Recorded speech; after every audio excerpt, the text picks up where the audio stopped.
Hey everybody, Barry here again. Welcome to part 2 of the Flashark Racing exhaust cutout video. In the last video, I did a quick overview on it of the quality, the build, and how it worked. But in this video, we're going to hear it.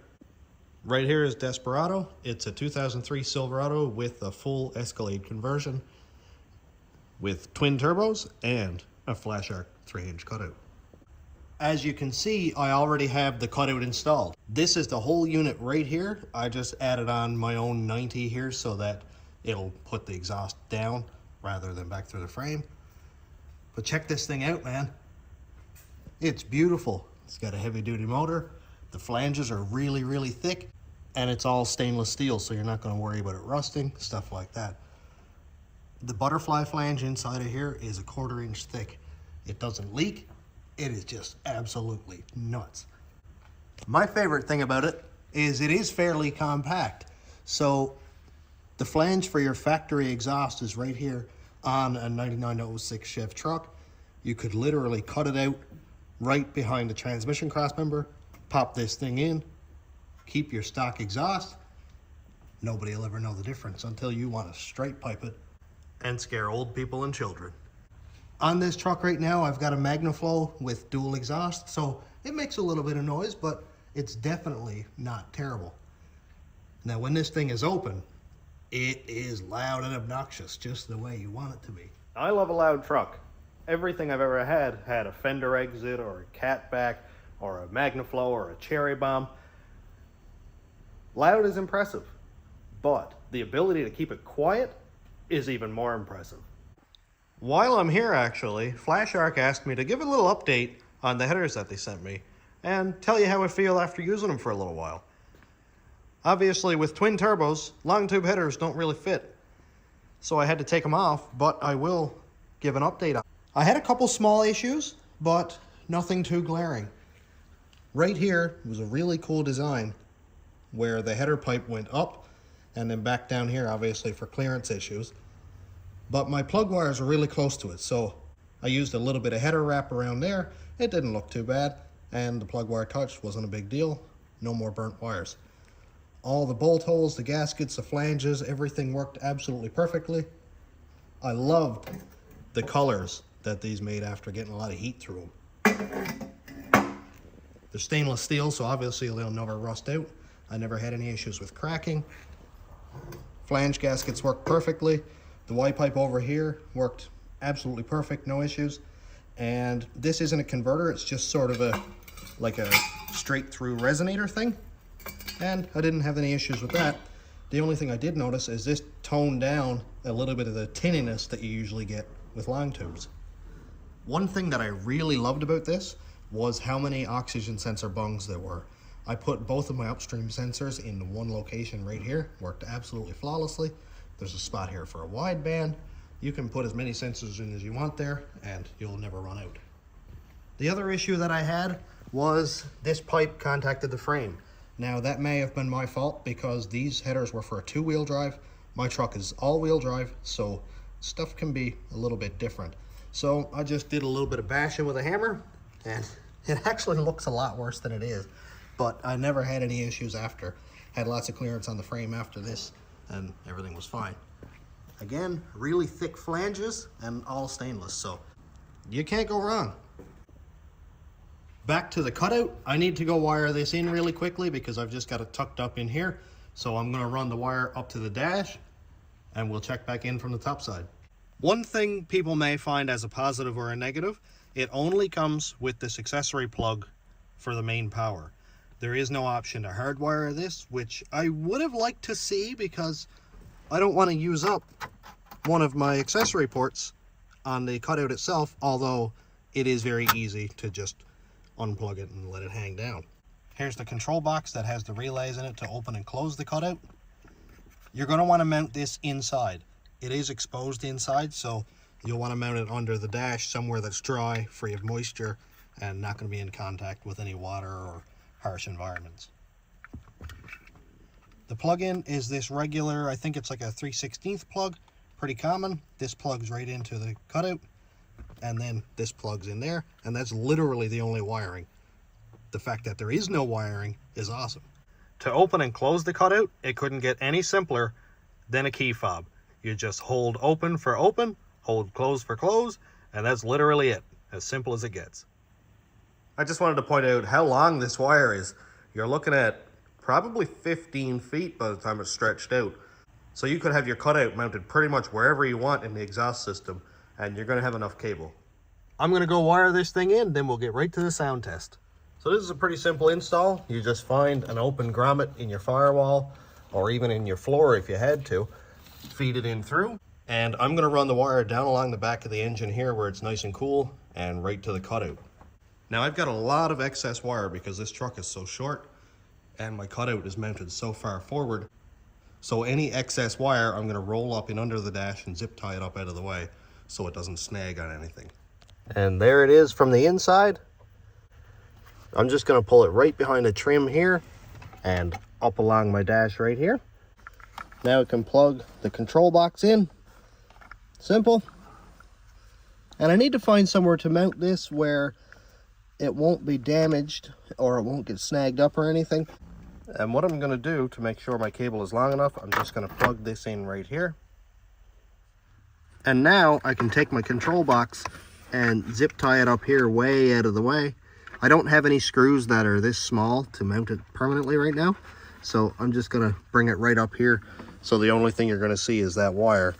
And I'll have it brought down here, or maybe even tuck it in behind the trim here so you don't see it. Now that the inside is taken care of, and I'm sure I have the right end on the outside, I'm just going to fish it down behind the back of the transmission, and we'll catch up down bottom. Now that I've got the wire poked down behind the back of the engine, I can route it away from the exhaust and probably zip tie it to another harness that's already existing. My only real gripe with this thing is right here.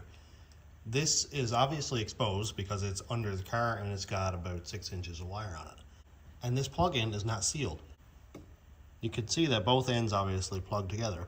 And when they are plugged in, yeah, it's covered, but there's still going to get water and debris in here, and that'll corrode off there extremely quick, and then you're done. So what I opted to do is get a piece of heat shrink. This is Thermafix Plus. Part number is 41018, and it shrinks 4:1 with glue in it. We sell it here at Carquest. It's amazing stuff. So I'm just going to pop that on there, and now I'm going to heat shrink that connection. One thing I strongly suggest is make sure you have your routing correct and where you want it before you heat shrink this, because when it's there, it's really hard to get back off.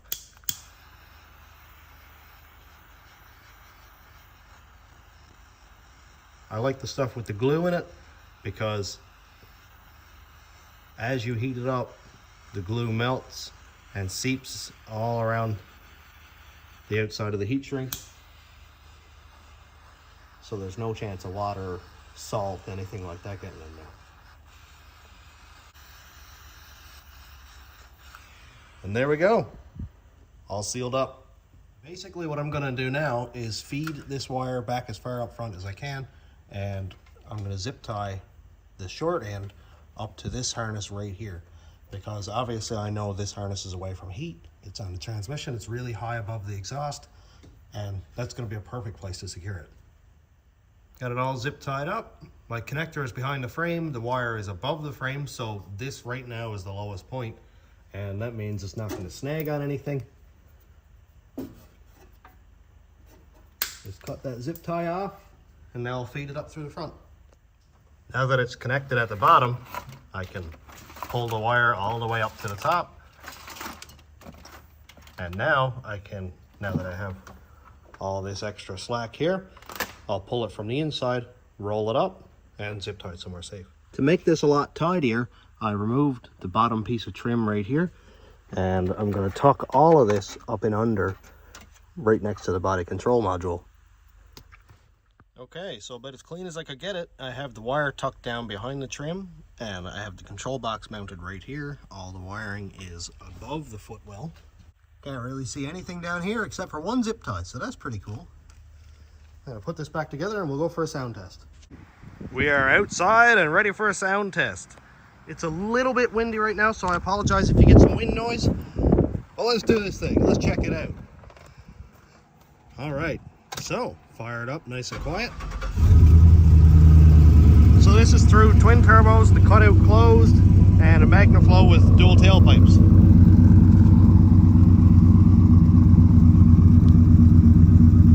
It's got some nice sound. I like how quiet it is. It's not obnoxious.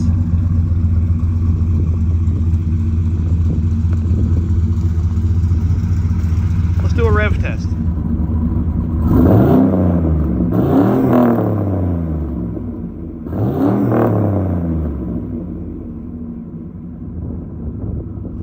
Now let's open the cutout and see how it sounds. So to open it fully, we just hold open. Oh, there it is.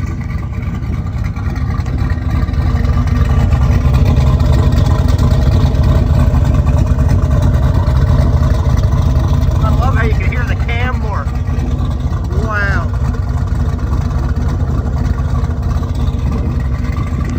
Man, that's got a nice sound.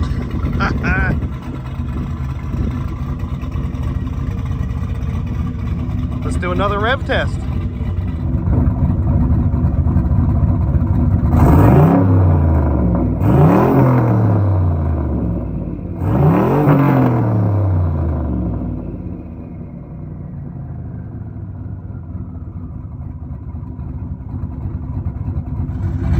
Man, what a beautiful sound.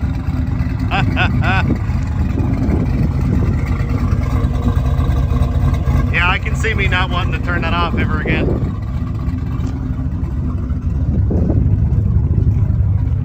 So we're inside the truck with the cutout open. And it's loud. Yep, it is definitely loud. Nice. So what do you think? I absolutely love it. I love the availability at my fingertips to go from whisper quiet to insanely loud. And one thing I did notice is that the MagnaFlow muffler cuts down on the cam sound. It really cuts down on the sound of the turbos. Like when I revved it with the cutout open, I could hear those two turbos spooling down, and man, it was nice. So thanks so much to Flashark Racing for sending me this electric cutout. It has really made my day, and I think it makes the truck. And there is a link and a discount code in the description. And I do get a small commission for any sale that you guys make. So not only are you getting awesome parts for great prices, you're helping out the channel as well. And I really appreciate that. So thanks for checking out the channel. Thanks to my YouTube members, patrons, and subscribers. If you want to check out my Patreon, it's patreon.com/stationroadratrods. YouTube members link is down here. And thanks for watching. Have a great day, everybody.